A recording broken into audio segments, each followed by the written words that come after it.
When the last glaciers moved across the upper Midwest more than 10,000 years ago, southeast Minnesota's dramatic bluffs and narrow valleys stopped the advance of the ice mass. As a result, the Driftless area's karst topography features porous limestone that doesn't hold bodies of water, so there aren't any lakes. But there are sinkholes, caves, and cold water springs that feed trout streams, treasured by local fly fisherman Vaughn Snook.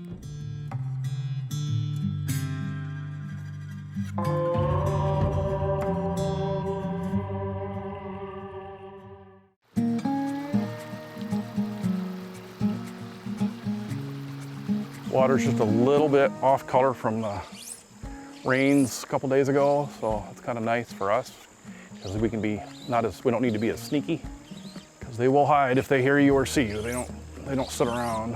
Oh, there we go. Nice fish. There we go. This is a brown trout, maybe 10, 11 inches. Vaughn knows that to successfully hook a trout, he must carefully observe what they're eating and match it with a hand-tied fly. This is a little Charlie Boy hopper that I tied. They were eating that. A lot of times I'll use this time of year in August and September when the grasshoppers are in the grass right now, and I tie a similar one like this that's got a black foam body, look like a little cricket. So that's been a really effective fly for me this year. This is a little peking caddis, it's called, because it looked like a caddis nymph peeking out of its case. But it sinks real well and real quick, and a lot of times I'll tie this on behind a hopper or something, and that's what I just caught that nice brown on, was that. He ate that. All that current coming down there against that bank is just a great hopper bank. Right in there. There we go. Eat it.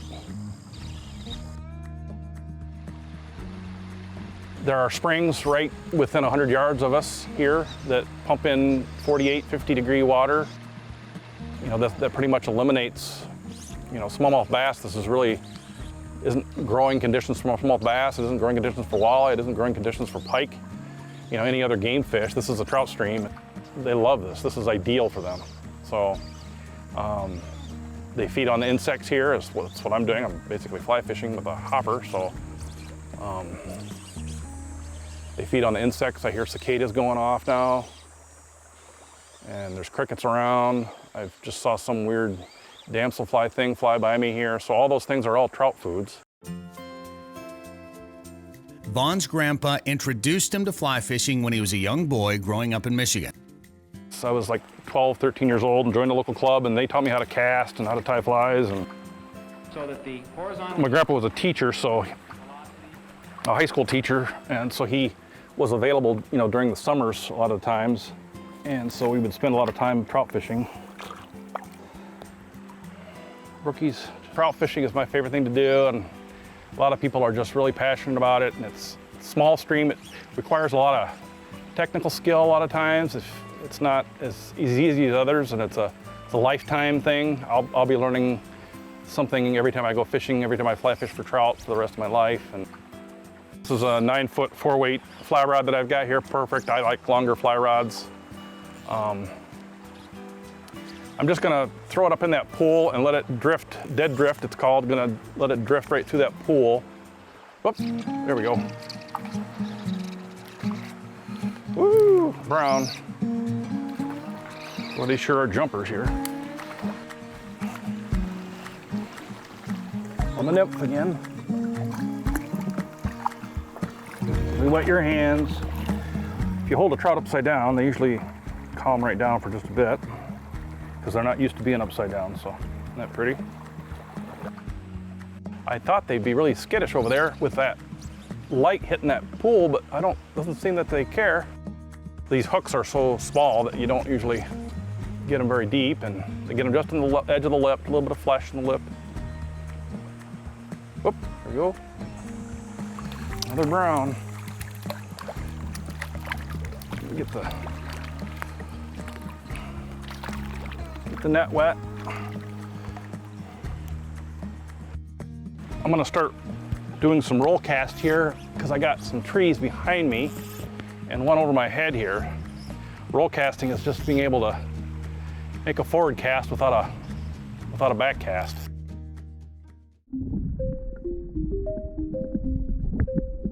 brown trout like overhead stuff. They like to be able to get underneath something to hide, because they're predators, you know, like ospreys, eagles, blue herons, kingfishers. Those things all come from above. A lot of these root structures provide overhead cover. These rocks provide overhead cover. They also provide, a lot of these rocks provide a lot of spaces for aquatic invertebrates to get onto. Mayflies, caddisflies, stoneflies, all the trout foods. And depth is important too. You know, if you notice where we've been fishing, some of the pools have been like 2 to 3 feet deep, and all the fish are in those pools. And sometimes in an insect hatch, those trout will move from those pools up into shallow areas where the insects may be hatching. There's caddis here, caddis there. That's what I was fishing with, basically, an imitation of these things.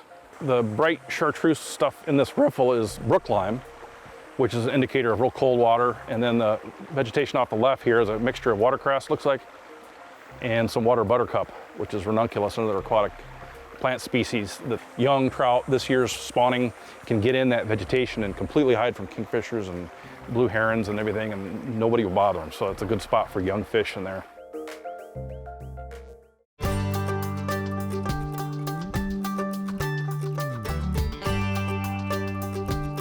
Fly fishing for trout is usually, in most cases, is a solitary thing.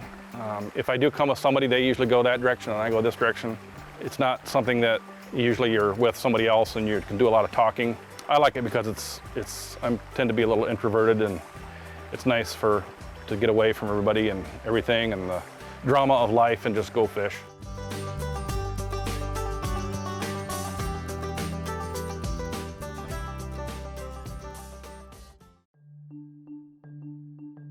Funding for this program was provided by the Minnesota Environment and Natural Resources Trust Fund, Safe Basements of Minnesota, your basement waterproofing and foundation repair specialist since 1990. Peace of mind is a safe basement. Live Wide Open. The more people know about West Central Minnesota, the more reasons they have to live here. More at livewideopen.com. Western Minnesota Prairie Waters, where peace, relaxation, and opportunities await.